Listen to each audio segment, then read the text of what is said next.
बचपन की याद को ताज़ा कर देने वाले आलू की चटनी के साथ मिनी समोसों की रेसिपी शेयर करने जा रही हूँ, वो भी घर की बनी हुई समोसा शीट्स के साथ।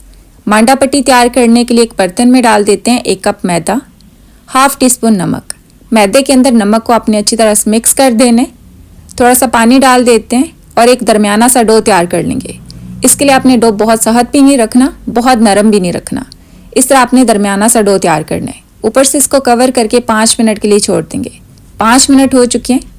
डो को उठा लेते हैं और इस तरह दोबारा से इसको रफली शेप दे देंगे। इस तरह पेड़े की शेप देने से इसमें शाइन आ जाएगी।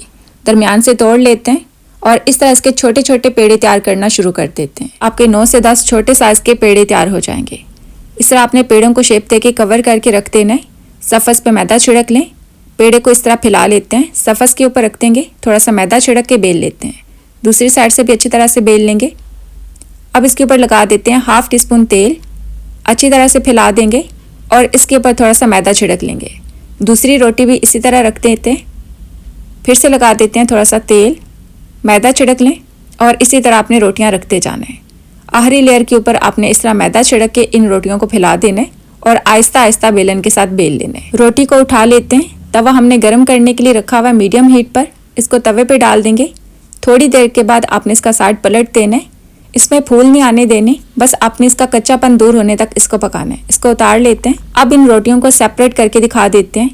एहतियात से आपने इसको सेपरेट करना है, बहुत ज़्यादा जल्दी नहीं करनी, क्योंकि ये बहुत ज़्यादा बारीक शीट्स तैयार होती हैं, इसके फटने का अंदेशा होता है।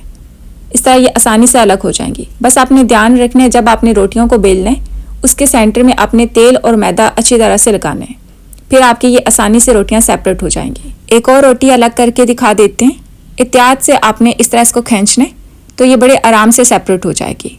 इस तरह आपकी बहुत ज़्यादा बारीक मांडा पट्टी शीट तैयार होगी और बहुत ज़्यादा नरम भी तैयार होगी। ये देखिए, अभी 2 शीट्स को हाथ के ऊपर रख के दिखा देते हैं। अगर आप 2 शीट्स को भी रखेंगे तब भी आपका हाथ इसके अंदर से नज़र आएगा, इसके अंदर से सारी फिलिंग नज़र आएगी। अब इन शीट्स को कट करके दिखा देते हैं। समोसा के लिए आपने इस तरह शीट्स को रख के एक साइड से कट कर देना है। ये जितना भी एक्स्ट्रा या पापड़ी के तौर पे फ्राई कर सकते हैं। यहाँ से आपने जितने हिसाब से आपने समोसे को चौड़ाई देनी है उस तरह आपने इसकी पट्टियाँ तैयार कर लेनी है। मैं छोटे छोटे साइज़ के समोसे बना रही हूँ तो मैंने इसकी तकरीबन 2 इंच के करीब चौड़ाई में पट्टियाँ तैयार कर ली हैं। ये देखिए, इस तरह आपकी काफ़ी सारी समोसा शीट्स तैयार हो जाएंगी। एक बर्तन में मेरे पास 3 बड़े साइज़ के उबले हुए आलू हैं। थोड़ा सा सुरख मिर्च का पाउडर डाल दें, नमक डाल दें, धनिया पाउडर डाल दें और 1 हरी मिर्च डाल के इसको मिक्स कर लेते हैं। सिंपल से हमने आलू की फिलिंग तैयार कर ली है। एक बर्तन में मेरे पास 3 टेबलस्पून मैदा है, थोड़ा सा पानी डाल के इसकी लई तैयार कर लेते हैं। एक समोसा शीट उठाएंगे, यहाँ से इसका कॉर्नर पकड़ के यहाँ तक फोल्ड कर दें और ये जो हमने मैदे की ग्लू तैयार की है यहाँ पे लगा देते हैं और इसको फोल्ड करके प्रेस कर देंगे ताकि इसका सुराख बंद हो जाए। इसके दरमियान में कर लेते हैं आलू की फिलिंग। ये जो 2 कॉर्नर्स हैं यहाँ पे भी हम लगा लेते हैं मैदे की लेई और यहाँ से प्रेस करके इस तरह इसको पैक करते जाएंगे। इस तरीके से आपके समोसे के तीनों कॉर्नर्स अच्छी तरह से पैक हो जाएंगे। फ्राई करने के दौरान इसमें तेल नहीं जाएगा। यहाँ पे भी लगा लेते हैं थोड़ी सी मैदे की ग्लू। अगर आप चाहें तो इस पट्टी को बाहर भी लगा सकते हैं और इस तरह इसके अंदर भी फोल्ड कर सकते हैं। आपने इस तरह तीनों सुराहों को प्रेस करते हुए फिर से मेक श्योर करना है कि ये अच्छी तरह से जुड़ जाएं। इस तरह आपके काफ़ी सारे समोसे तैयार हो जाएंगे। आप इनको फ्रीज़ भी कर सकते हैं और फ़ौरन फ्राई भी कर सकते हैं। बाकी बची हुई आलू की फिलिंग को डाल देते हैं ब्लेंडर के अंदर। 1 कप पानी डाल देंगे और ढक्कन बंद करके इसको अच्छी तरह से ब्लेंड करके पेस्ट बना लेते हैं। अब इस पेस्ट को डाल देंगे एक नॉन स्टिक पैन के अंदर। मज़ीद इसमें थोड़ा सा पानी डाल देते हैं इसको पतला करने के लिए। अच्छा सा कलर देने के लिए 1/8 टीस्पून हल्दी का पाउडर डाल दें, हस्बे ज़रूरत नमक और चिली फ्लेक्स डाल दें और एक बड़े साइज़ का मैश किया हुआ आलू भी डाल देंगे। स्पाइसेस आप अपने हिसाब से कर सकते हैं। अच्छी तरह से मिक्स कर देते हैं। अब इसको पकने के लिए रख देंगे हाई फ्लेम पर। 5 मिनट के लिए इसको पकाएंगे ताकि हल्दी का कच्चापन भी निकल जाए और पानी भी पक जाए। 1 से 1.5 टेबलस्पून सिरका डाल दें या फिर इमली का पल्प भी डाल सकते हैं। इस तरह आपने इसको थोड़ा सा गाढ़ा होने तक पकाना है।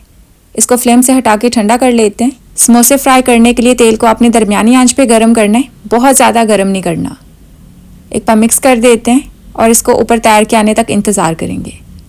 अब आपने इसका फ्लेम हाई कर देना है और इस पर प्यारा सा कलर आने तक फ्राई करना है। ये समोसे अच्छी तरह से फ्राई हो चुके हैं। अब इनको निकाल के सर्व कर लेते हैं। आप इस तरह गर्मा गर्म समोसे बना के सर्व करें, आपको ये आलू के समोसे बहुत पसंद आएंगे। अगर आप इसके अंदर फिलिंग नहीं करना चाहते, खाली पापड़ी बनाना चाहते हैं, तो तब भी आपकी मर्जी है।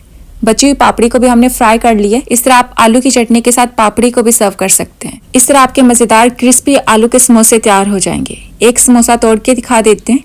इस तरह आपके समोसे बहुत ज़्यादा क्रिस्पी बनेंगे, बाहर से क्रिस्पी और अंदर से सॉफ्ट होते हैं। आलू की चटनी भी अच्छी तरह से ठंडी हो चुकी है।